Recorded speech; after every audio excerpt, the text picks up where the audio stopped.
the episode of Mann Ki Baat aired on 26 June, Prime Minister Modi touched upon a very critical issue that's impacting the rural societies of India: vaccine hesitancy.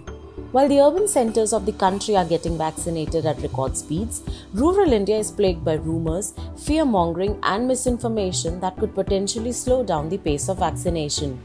While interacting with Rajesh Hirave from Dularia village of Madhya Pradesh in Mann Ki Baat, Prime Minister Modi used power of communication, influence and personal assurance to nudge the villagers to get themselves vaccinated. सभी गांव के भाई बहनों को यही कहना है कि डर है तो निकाल दीजिए। जी। हमारे पूरे देश में 31 करोड़ से भी ज्यादा लोगों ने वैक्सीन का टीका लगवा लिया है। जी। आपको पता है ना, मैंने खुद ने भी दोनों डोज लगवा लिए हैं। जी सर। अरे मेरी माँ तो करीब 100 साल की है, उन्होंने भी दोनों डोज लगवा लिए हैं। देखिए, वैक्सीन नहीं लेना बहुत खतरनाक हो सकता है। जी। इससे आप खुद को तो खतरे में डालते ही हैं, साथ ही में परिवार और गांव को भी खतरे में डाल सकते हैं। जी। और राजेश, इसलिए जितना जल्दी हो सके वैक्सीन लगवा लीजिए और गांव में सबको बताइए।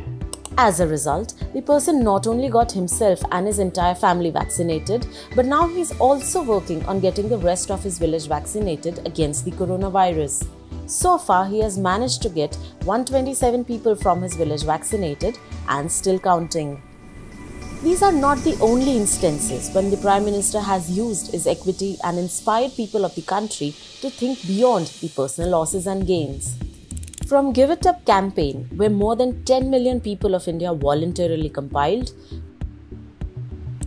to Swachh Bharat mission, where a relentless push towards the mission resulted in India jumping from 38.70% toilets coverage in 2014 to 100% coverage in just 5 years. Narendra Modi has been able to nudge the entire country into action through his words or through his actions. The interventions taken by Narendra Modi are targeted to generate internal motivation by using triggers that potentially produce lasting desired behavior in repeated settings. This includes repeated broadcasting of information through his speeches, multimedia channels, and events. Take the case of Statue of Unity that was inaugurated by Prime Minister Modi on 31st October 2018 and was opened to the public a few days later on 1st November. The statue, when inaugurated, got a flack over social media, terming it as a waste of money with little tourist value. However, within a year of its inauguration, more than 26 lakh people from all over the country and the world visited the Statue of Unity, raking in an on-site revenue of 82.6 crores. In comparison, Taj Mahal revenue was just 25 crores for the same period. This success of making the Statue of Unity a huge tourist attraction is largely attributed to the influence that Narendra Modi wields over the citizens of India as a leader. The Prime Minister, again through his tweets, speeches and personal visits, nudged the people to visit and experience the site. And as far as the tourism is concerned, Narendra Modi's brand equity has ensured many other places soaring with visitors after the Prime Minister's visit. Power to nudge a nation of 1.3 billion people is not an easy job.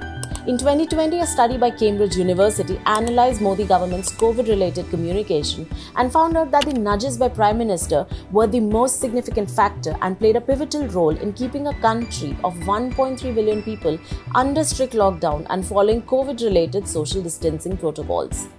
Experts have said that this is only possible when citizens trust the character and intent of the leader behind the decision and capability to deliver on promises.